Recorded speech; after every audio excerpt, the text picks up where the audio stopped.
पूरे विश्व में करीब 6,500 भाषाएं बोली जाती हैं।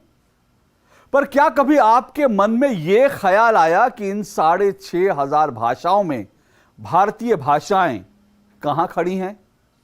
आपको यह जानकर शायद हैरत भी हो और खुशी भी मिले कि दुनिया की 10 सबसे ज्यादा बोले जाने वाली भाषाओं में 2 भारतीय भाषाएं हैं।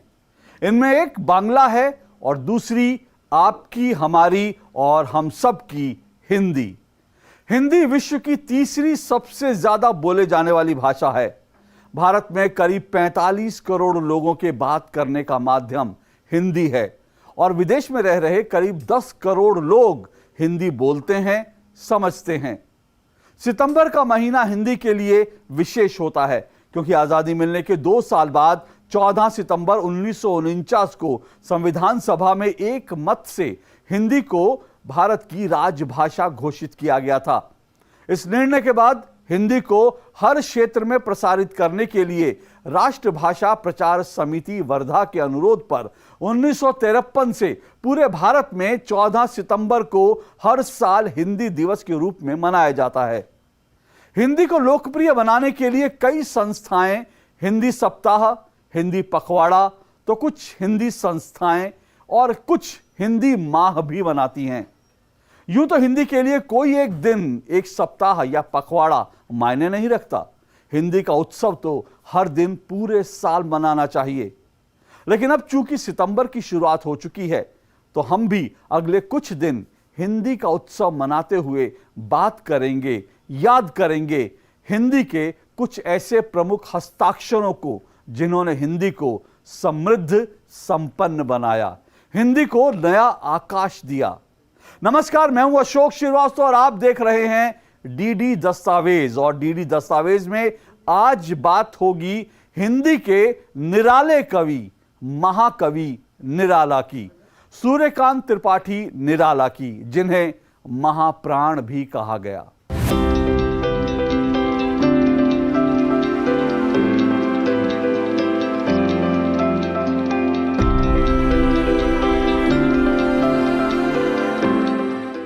सूर्यकांत त्रिपाठी निराला हिंदी साहित्य के छायावादी कवि थे।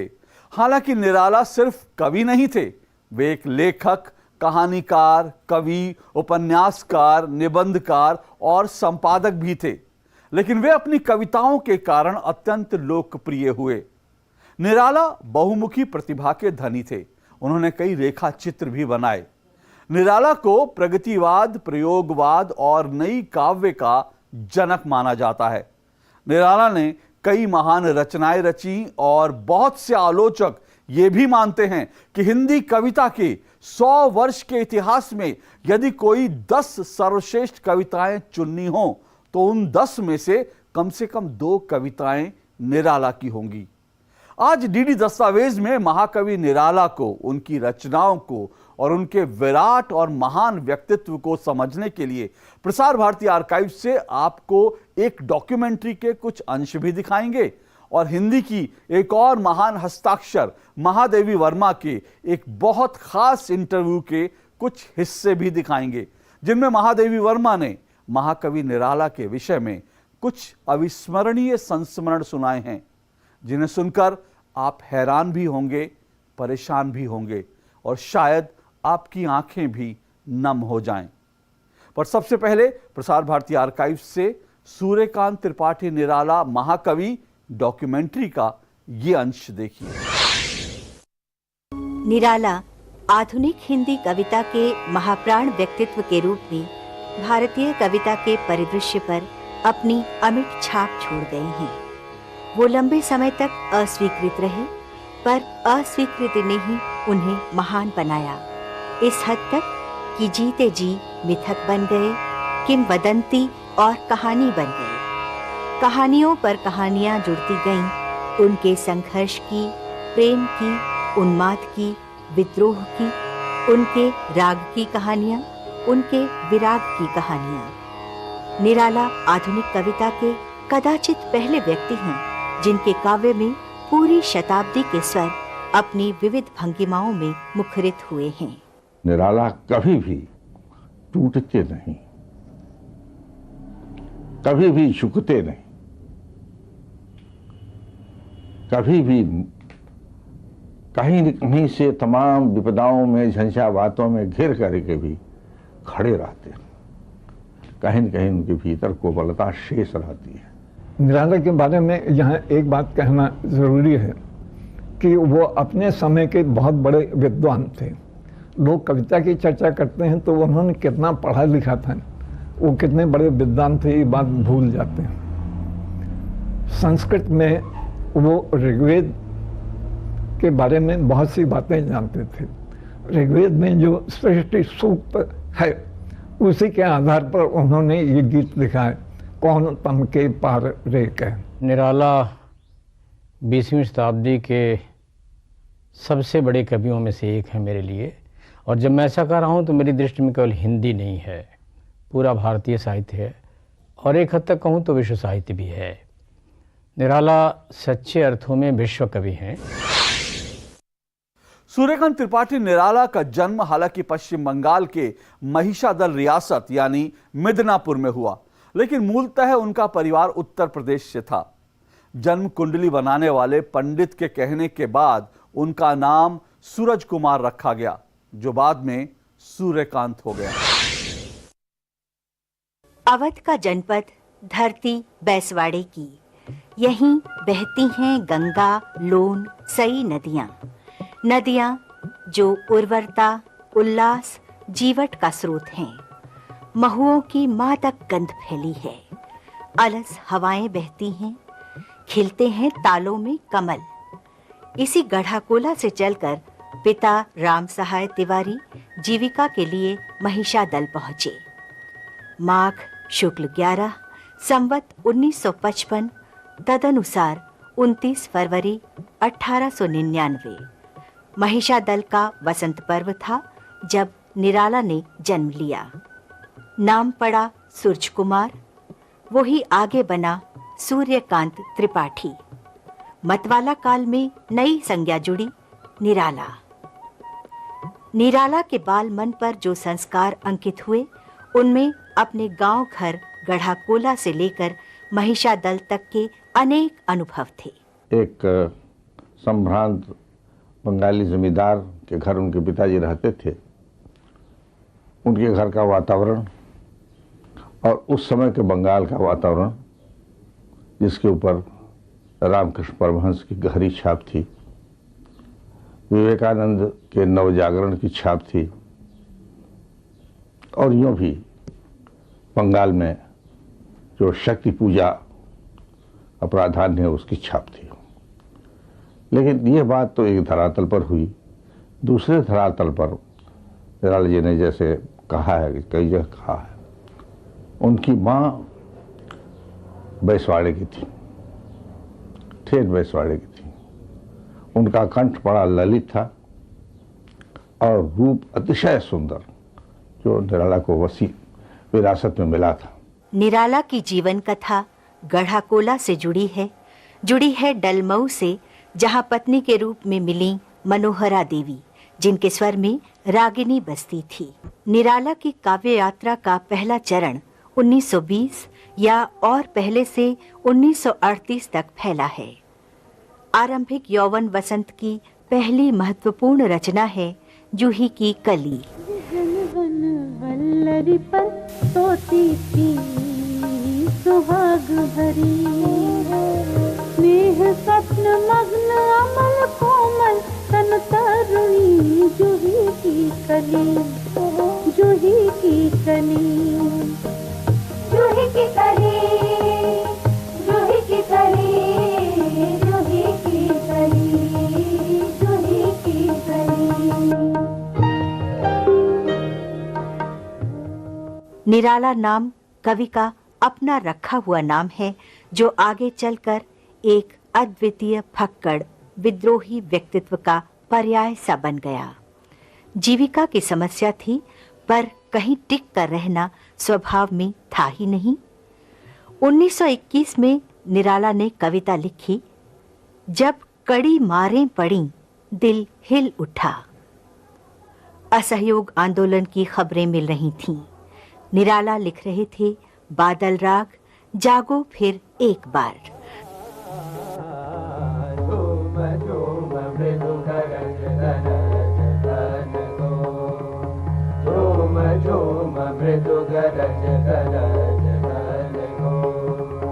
राग अमर अंबर में भरन जतो, झूम झूम मृदु गरज गरज गन गो, गरज गन गो, गरज गन गो। निराला एक नए राग को हमारे सामने ले आते हैं, बादल राग।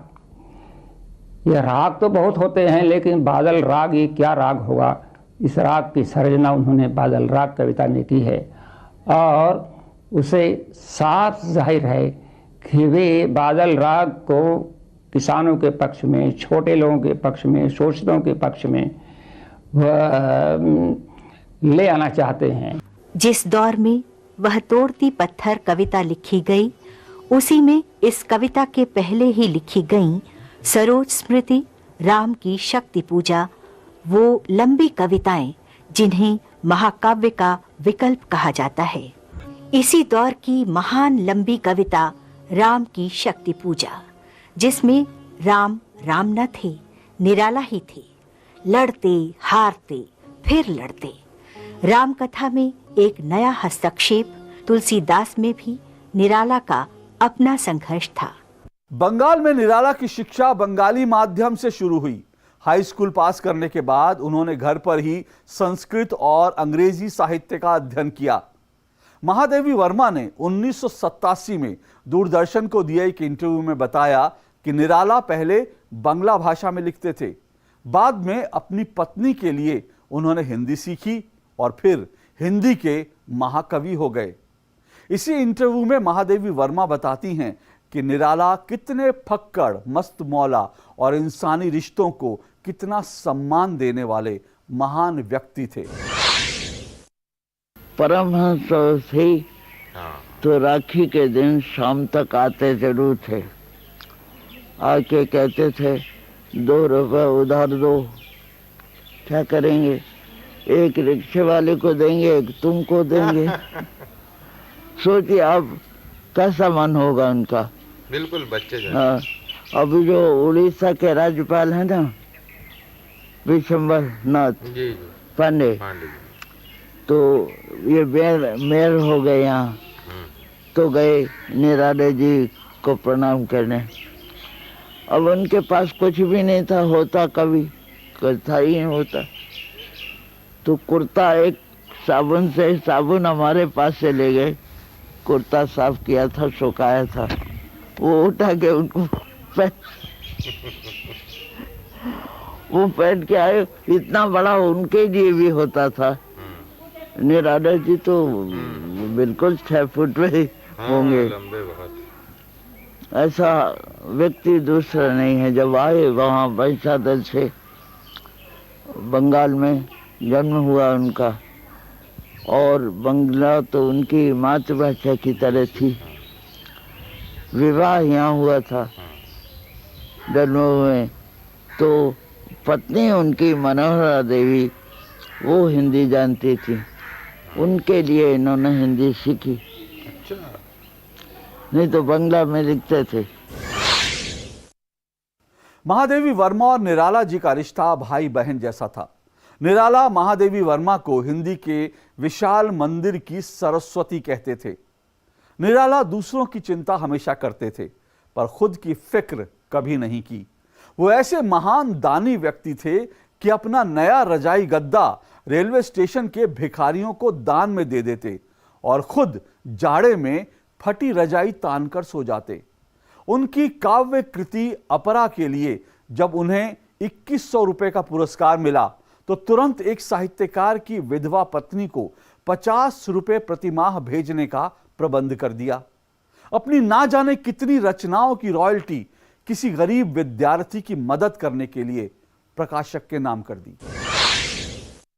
निराला जी तो इतने कम रहे, महिषादल रहते थे, और वो इतने सुंदर थे कि जब जन्म उनका हुआ ना, तो उन्होंने कहा जी सूर्य कुमार है, तो उनका नाम पहले सूर्य कुमार ही था, सूर्यकांत तो बाद में हुई है। और वो राजकुमारों के साथ ही घोड़े की सवारी और सब करते थे। राजा बहुत चाहता था कि रहें। ये जब आए और हिंदी का हाल देखा, हिंदी लिखने लगे। कैसी हिंदी लिखी उन्होंने और क्या लिखा है, और मानव तो उनसे ऊंचा अभी हमने देखा नहीं। एक दिन हमसे कहा, महादेव बहन आओ बजट बनाए। काहे का बजट, एक पैसा भी पास नहीं, बजट बनेगा। तो हमने क्या करेंगे, कह रहे हैं कि अरे बनाएंगे, इतना रुपया दूध का, इतना खाने का, इतना इसका। हमने कहा रुपया, कहा तुम बताओ किसके पास जाएं। प्रकाशक के, लेते नहीं थे किसी से, हम सिर्फ 2 रुपए उधार लेते थे बस। अच्छा, तो हमने कहा पाठक जी के पास जाओ। वो होता ये था कि कोई विद्यार्थी आया, उसने कहा कि परीक्षा के लिए रुपया नहीं है। उन्होंने बैठे हो जो लिखा था लेके गए, कहा ये इसको 30 रुपया दे दो और ये कॉपीराइट। उन्होंने कहा लिख दीजिए, लिख दिया। इस तरह 30 में 25 में सब किताबें गई उनकी। क्या कहे जाए, ऐसे दानशील आदमी का सोच के एकदम दुख होता है कि युग ने उनको भी कष्ट दिया। महाकवि निराला वास्तव में अपने नाम के अनुरूप निराला ही थे। राष्ट्रभाषा के प्रश्न पर वो नेहरू जी से भी भिड़ गए। नेहरू से उनकी मुलाकात रेलगाड़ी में हुई थी। बातचीत के दौरान नेहरू जी ने हिंदी शब्द भंडार पर कुछ छींटाकशी कर दी तो निराला जी ने पूछ लिया, क्या आप ओम का अर्थ बता सकते हैं? नेहरू जी निरुत्तर हो गए। इसी तरह निराला जब गांधी जी से मिले तो गांधी जी ने कह दिया कि हिंदी में एक भी रविंद्रनाथ टैगोर नहीं हुआ। तो निराला जी ने गांधी जी को भी ललकार दिया। अब ये पीछे चले उसके, वहां पहुंचे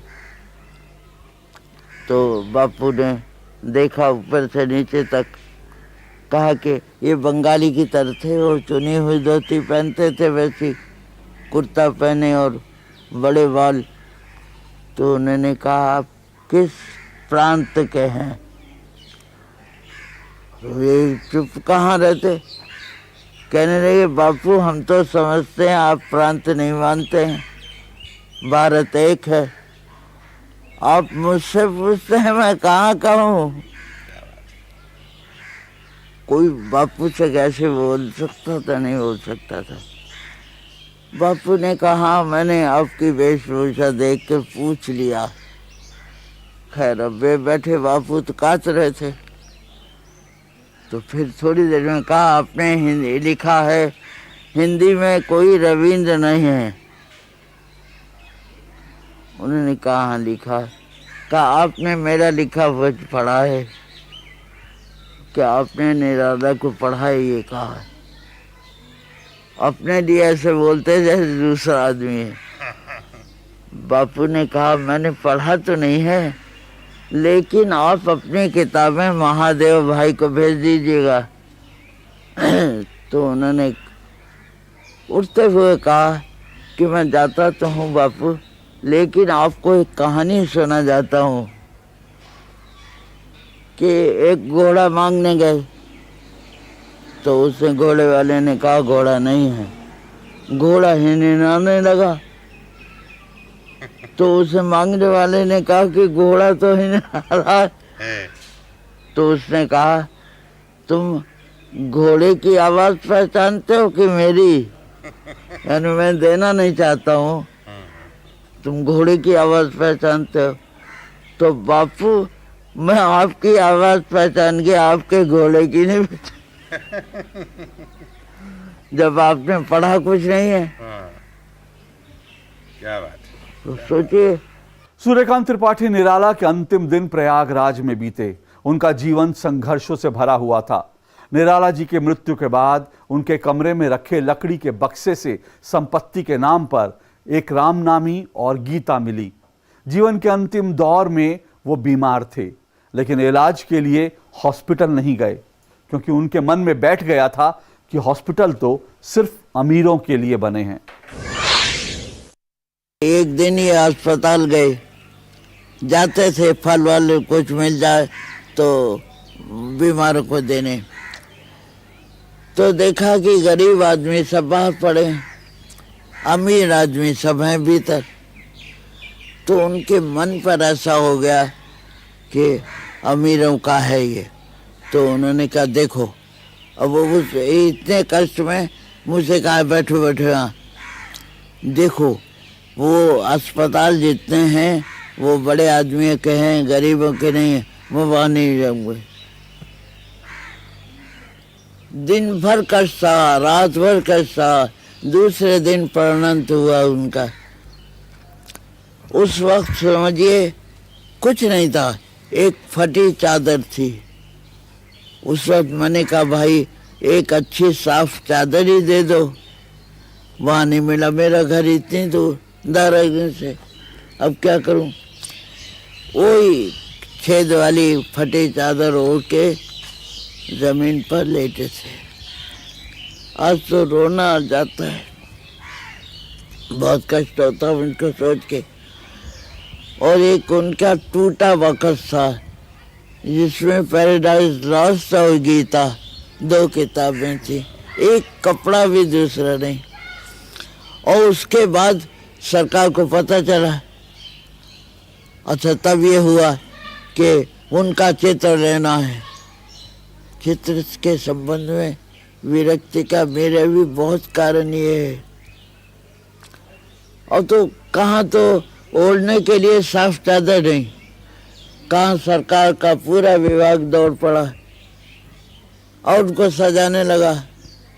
जब वो मर गए तब सजाने लगा, बताओ। फिर एक ट्रक में सजा के बैठाया उस तरह से, और मार फूल, और तो हम तो बस रोने लगे। हमारी उस दिन आंसू आए, रोने था। लेकिन सोचिए आप,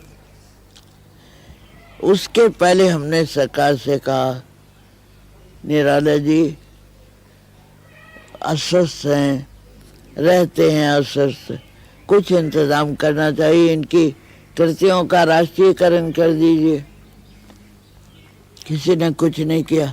नेहरू जी भी ऐसा है कि हमेशा कहते थे महादेव मैं तो नास्तिक हूँ।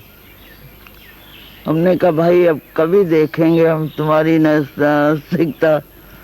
तो जब कमला जी को वहाँ निधन उनका हो गया है और जला के आए, तो भस्म यहाँ प्रवाहित की, बिल्कुल उसी कर्मकांड के साथ, धोती पहन के जनेऊ डाल के, जैसा कहा पंडित ने।